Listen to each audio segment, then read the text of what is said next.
Quiero invitarles a leer Gálatas 4, versos del 1 al 7. Gálatas 4, versos del 1 al 7. Pero también digo, entre tanto que el heredero es niño, en nada difiere del esclavo, aunque es señor de todo, sino que está bajo tutores y curadores, hasta el tiempo señalado por el Padre. Así también nosotros, cuando éramos niños, estábamos en esclavitud bajo los rudimentos del mundo. Pero cuando vino el cumplimiento del tiempo, Dios envió a su Hijo, nacido de mujer y nacido bajo la ley, para que redimiese a los que estaban bajo la ley, a fin de que recibiésemos la adopción de hijos. Y por cuanto sois hijos, Dios envió a vuestros corazones el espíritu de su Hijo, el cual clama, Abba, Padre. Así que ya no eres esclavo, sino hijo. Y si hijo, también heredero de Dios por medio de Cristo. Hoy continuamos con nuestra serie de sermones, serie en la que nos encontramos estudiando la epístola de Pablo a las iglesias de Galacia. Y al llegar al capítulo 4 de esta epístola, de esta carta, todavía nos encontramos en la sección que pudiéramos llamar justificación por la fe. Y esta se extiende desde el capítulo 3, verso 6, hasta el capítulo 4, versículo 18, donde Abraham, el padre de la fe, ha sido nuestra principal ilustración. El propósito del apóstol es enfatizar la verdadera posición de los hijos de Dios y su consecuente aplicación en su andar diario. Particularmente en el caso de los Gálatas, los creyentes allí habían tenido problemas, errores doctrinales en cuanto a la salvación y a la vida cristiana, que estaban afectando su libertad y su diario vivir. Pablo no escatima en argumentos en su carta para hacer entrar en razón a sus destinatarios. Si los creyentes comprenden la magnitud de lo que significa ser hijo de Dios, entonces no hay error doctrinal que les esclavice. El apóstol iba a discutir algo más que nos viene a través de la fe en Cristo. Y es que nunca eso lo podríamos haber logrado por medio de las obras de la ley. Y nos referimos a nuestra posición como hijos de Dios maduros.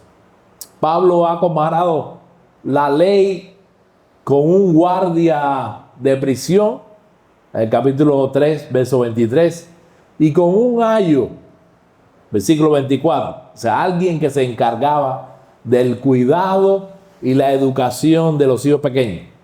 Ahora compara la función preparatoria que tiene la ley con la que, o sea, como un guardián o un tutor de un menor de edad. Y esto nos ilustra, o sea, él pone esta ilustración para dejarnos saber que el derecho total está reservado para quien ha crecido, para quien ha madurado y es adoptado entonces como hijo. Por tanto, es a quien único se podrá dar la herencia. Pero quiero invitarles a ver todo esto más detalladamente. Antes vamos a orar. Señor, suplicamos tu ayuda para este tiempo en que nos vamos a exponer a tu palabra, a tus enseñanzas. Padre, también recibe la gloria y la honra con todo lo que hagamos. Clarifica nuestra mente y pon deseo, disposición en nuestro corazón para recibir tus enseñanzas. Y luego, que tu Espíritu Santo las aplique a nuestra vida. Señor, guíanos en todo. Perdona nuestras faltas y nuestros pecados. En Jesús. Amén. Cuando comenzamos la vida cristiana, o sea, espiritualmente hablando, somos como niños que tienen que crecer hasta llegar a la madurez. Sin embargo, Dios nos da la posición de hijos maduros, de adultos, proveyéndonos una capacidad que de otra manera no tendríamos. Dice el versículo 1 de Gálatas 4. Pero también digo, entre tanto que el heredero es niño, en nada difiere del esclavo, aunque es señor de todo.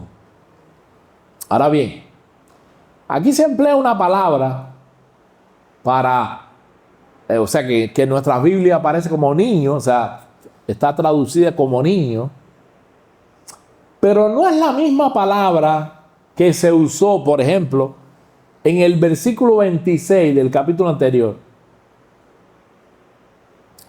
derivada de la palabra griega huíos, que quiere decir hijo, y que allí se tradujo como los hijos de Dios. Aquí se emplea otra palabra, la palabra nepios, que quiere decir niños pequeños, que aún no pueden hablar. O sea, un crío.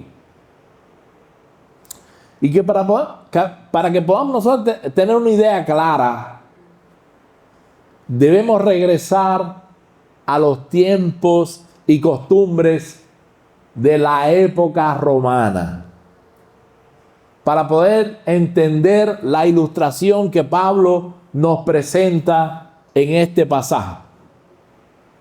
En un hogar romano de esa época había ciertos siervos, ciertos esclavos que estaban a cargo de las diferentes posesiones del dueño.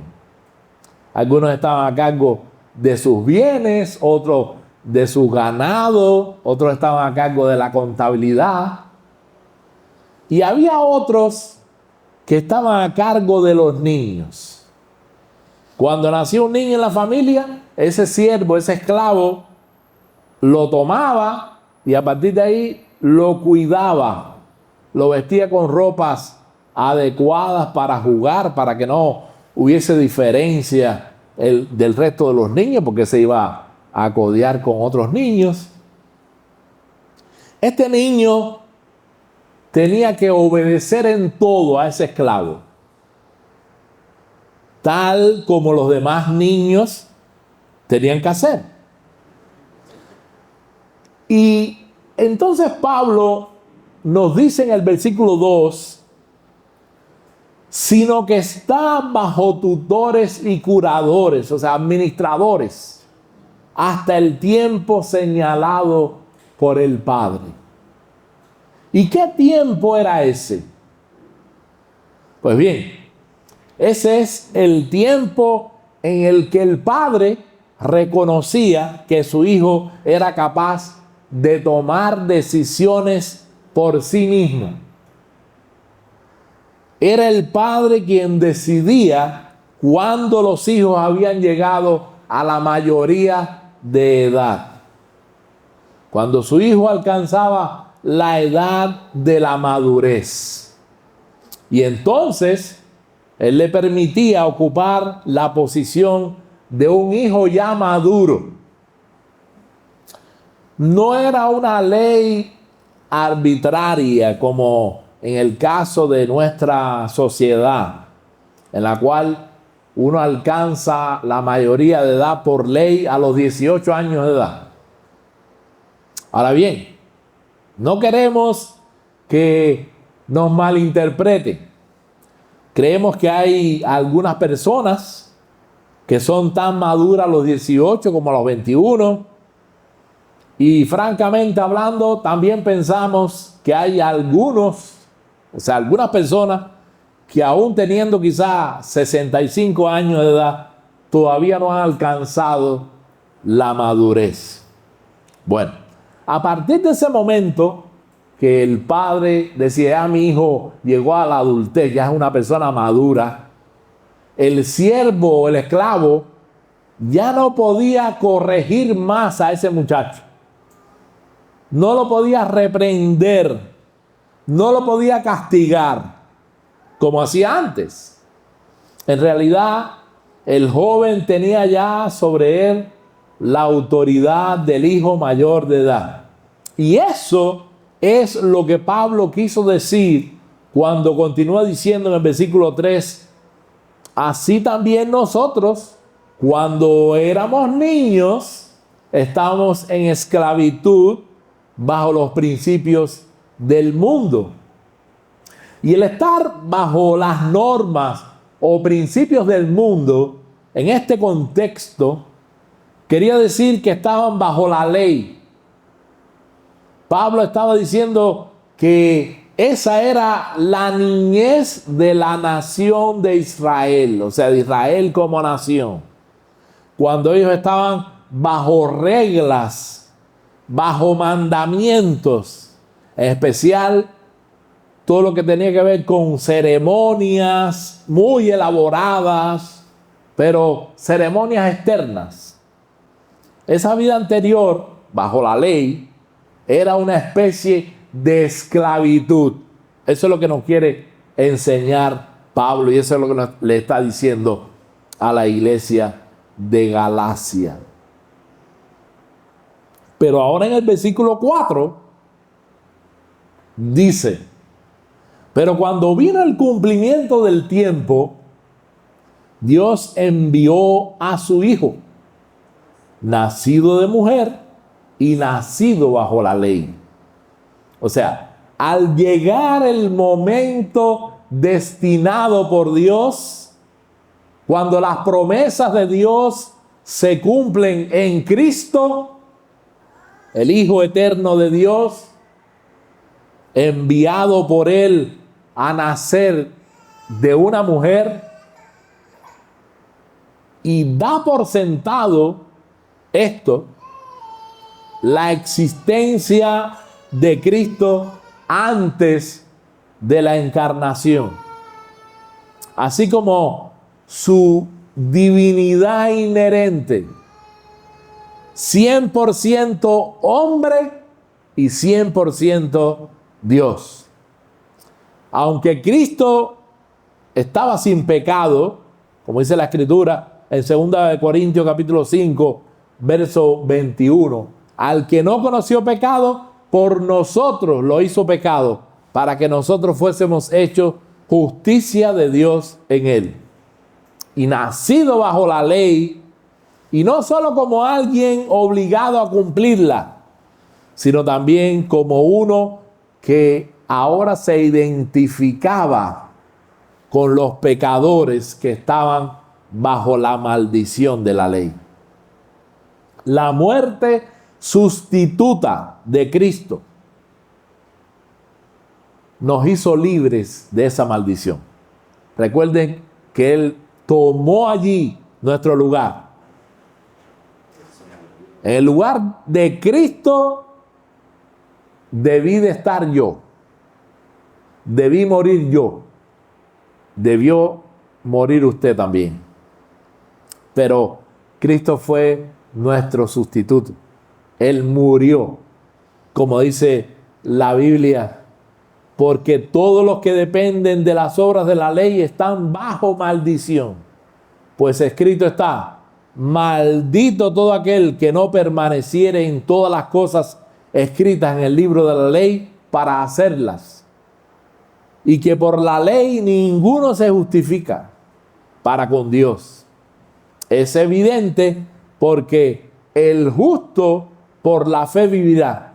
Y la ley no es de fe, sino que dice: el que hiciera estas cosas vivirá por ellas. Cristo nos redimió de la maldición de la ley, hecho por nosotros maldición, porque escrito está: maldito todo el que es colgado en el madero, para que en Cristo Jesús la bendición de Abraham alcanzase a los gentiles, a fin de que por la fe recibiésemos la promesa del Espíritu. Eso aparece en Gálatas capítulo 3, que ya pasamos por ahí, ya estudiamos. Y su obediencia perfecta, como leímos hace un momento en el 21, es el fundamento sobre el cual somos declarados nosotros justos. Ahora, ¿cuál es el propósito que Dios tuvo al enviar a su Hijo? Leamos la respuesta en el versículo 5. Para redimir, para rescatar a los que estaban bajo la ley, a fin de que recibiésemos la adopción de hijos. Dios envió a su Hijo a redimir a aquellos que estaban bajo la ley, y pasamos entonces de tener la posición de esclavos, o sea, estaban bajo la ley, son esclavos, a ser hechos hijos maduros. Dios tuvo un doble propósito. Primero, rescatar a los que se encontraban bajo la ley. Ellos eran como niños bajo la ley. Es que la ley nunca convirtió a nadie hasta ahora en hijo de Dios. Y el segundo propósito, para que ellos pudieran recibir la adopción como hijos. La adopción, aquí en este pasaje, tiene un significado diferente al que tiene nuestra sociedad contemporánea. Hoy asociamos este término con una pareja que no puede tener hijos y decide adoptar a un hijo como suyo. Entonces lo llevan a cierto lugar, hacen trámites legales, y si cualifican para esto, van a un hogar, o sea, niños sin amparo filial,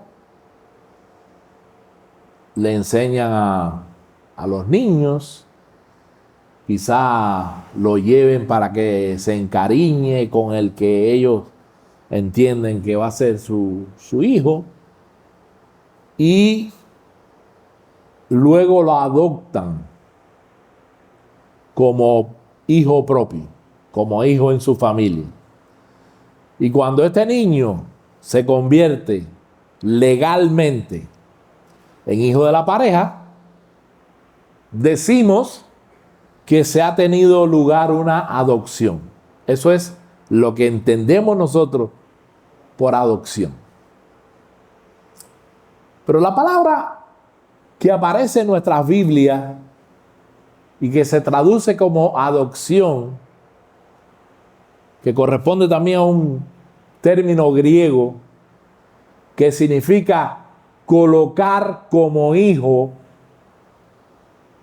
Y es que en la costumbre romana, en tiempo del apóstol Pablo, era la de adoptar al propio hijo de una persona. O sea, yo como padre adopto a mi propio hijo.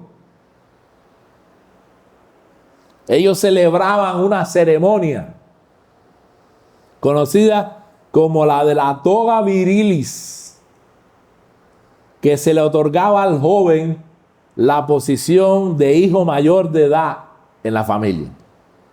En esa ceremonia se le colocaba un manto, una toga, sobre sus hombros.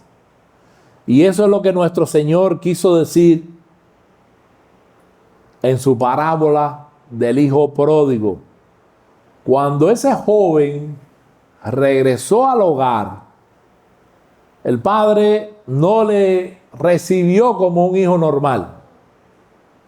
Dice la Biblia que le recibió como un hijo maduro, mayor de edad.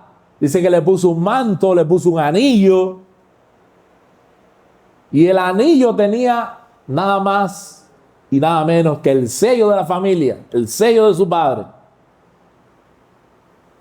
que era equivalente a la firma del padre. Entonces, con eso le estaban confiriendo la autoridad de su propio padre. Así que podemos imaginar a un joven mayor de edad de aquellos tiempos caminando por la calle con la toga puesta, mostrando a todos que ya ha alcanzado la mayoría de edad, que ya ha alcanzado la madurez. Bueno, nosotros, con la venida del Señor Jesucristo, con la unión con Cristo a través de la fe, cambiamos nuestra posición. Y la de ser esclavo, ahora somos hijos. Lo que Pablo nos quiere dejar ver es que un creyente es colocado en la familia de Dios como un hijo adulto, mayor de edad, capaz de comprender ahora la verdad divina. No somos hijos adoptivos, como se entiende, sino también somos hijos de nacimiento. Dice en el Evangelio de Juan, capítulo 1, versículos 12 y 13. Mas a todos los que le recibieron, a Cristo, al Señor Jesús, a los que creen en su nombre, en el nombre del Señor Jesús, les dio potestad de ser hechos hijos de Dios, los cuales, miren bien, no son engendrados de sangre, ni de voluntad de carne, ni de voluntad de varón, sino de Dios. Y empieza una relación de confianza. Dice el versículo 6: y por cuanto sois hijos, Dios envió a vuestros corazones el espíritu de su Hijo, el cual clama, Abba, Padre. Y esa frase que aparece aquí, por cuanto sois hijos, constituye una enérgica declaración. En Cristo Jesús somos como el hijo mayor de edad, ahora con derecho y libertad también para disfrutar de manera plena esa herencia que hemos recibido. O como Pablo lo expresa en su carta a los Romanos, capítulo 8, verso 16. El Espíritu mismo da testimonio a nuestro espíritu de que somos hijos de Dios. Y esta palabra, Abba, es un término arameo para padre. Es un diminutivo usado por los niños pequeños para dirigirse a su padre. Y sería el equivalente a papá. Y en Romanos capítulo 8, verso 15, lo expresa así, Pablo. No habéis recibido el espíritu de esclavitud para estar otra vez en temor, sino habéis recibido el espíritu de adopción, por el cual clamamos, Abba, Padre. Esta palabra revela intimidad y también revela confianza. Recuerden que esa iglesia estaba en un contexto legalista. Bueno, en contra de ese formalismo del legalismo. Y Pablo termina dándoles la bendición completa. Versículo 7. Así que ya no eres esclavo, sino hijo. Y si hijo, también heredero de Dios por medio de Cristo. Por lo tanto, el Espíritu nos da ahora experiencia de ser un hijo de Dios. Y siendo un hijo de Dios, por Él podemos clamar, no simplemente pronunciando la palabra o adoptando quizá una piedad falsa, pero podemos ahora acercarnos a Dios como nuestro Padre, como lo que es.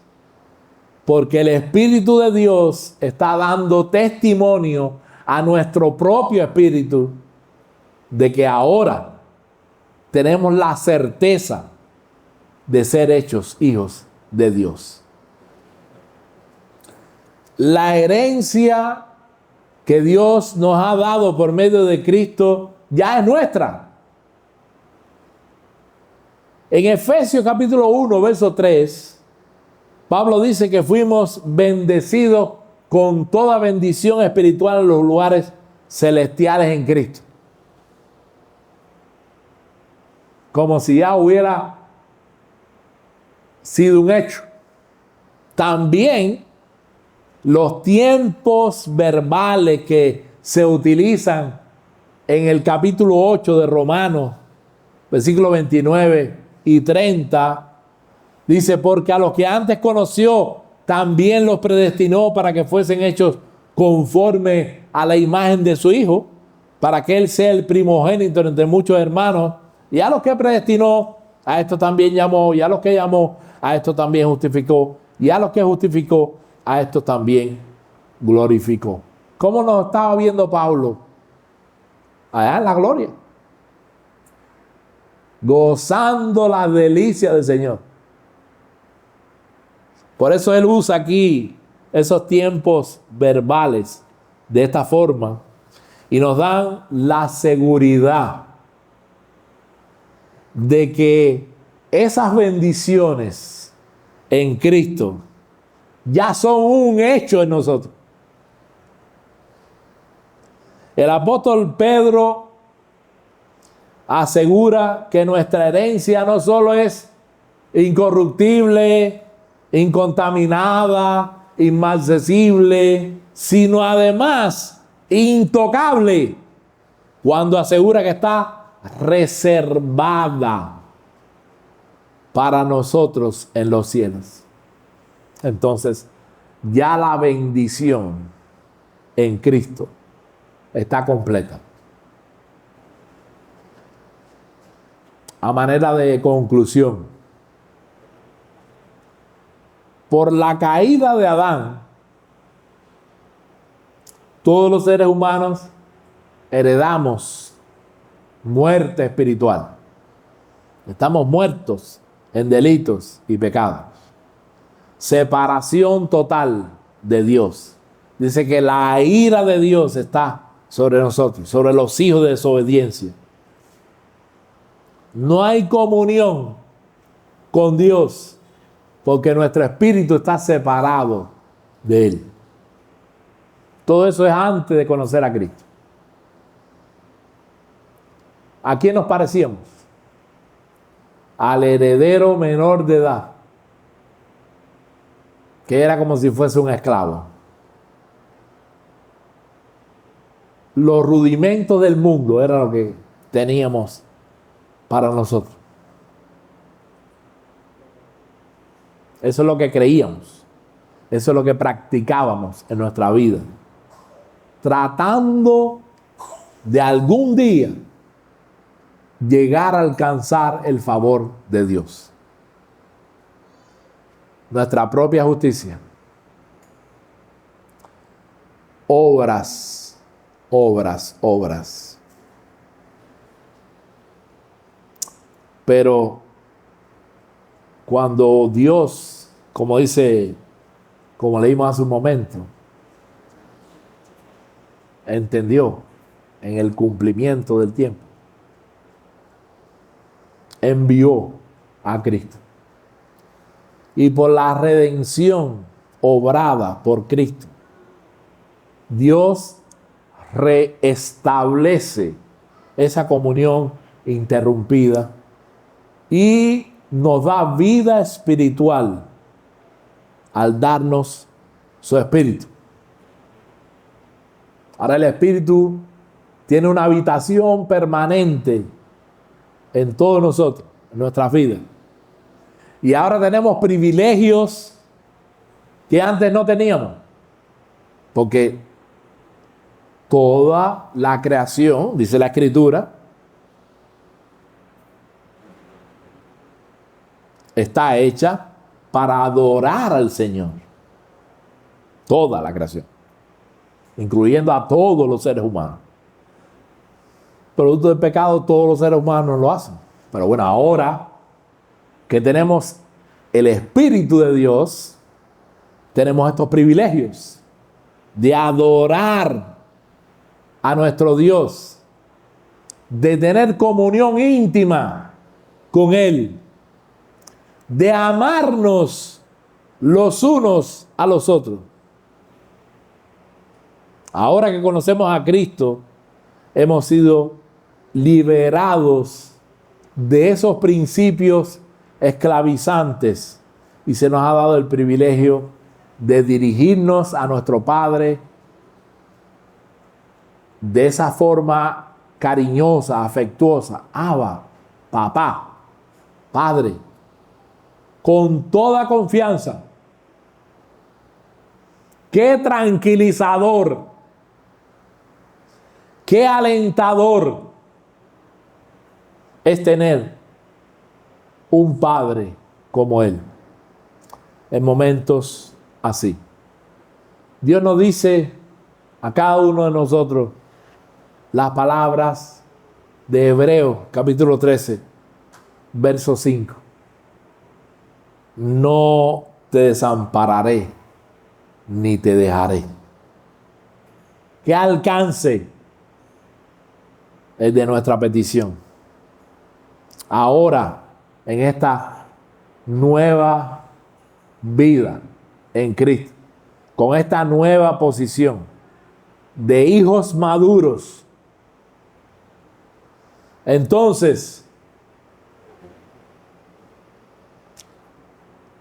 lo que quiere decirle Pablo a los Gálatas, si tenemos todas estas bendiciones, entonces, ¿por qué si ya hemos alcanzado la mayoría de edad espiritual,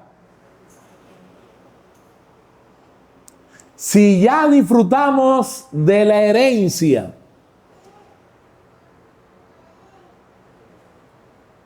ustedes quieren volver atrás? Ustedes quieren estar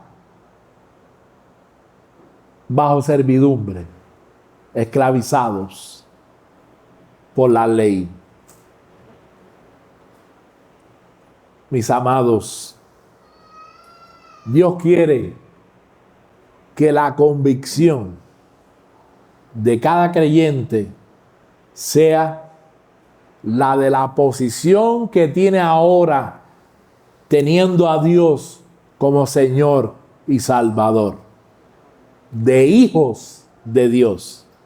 y que esto nos permita llevar una vida de victoriosa libertad en Cristo, para gloria y honra de su bendito nombre.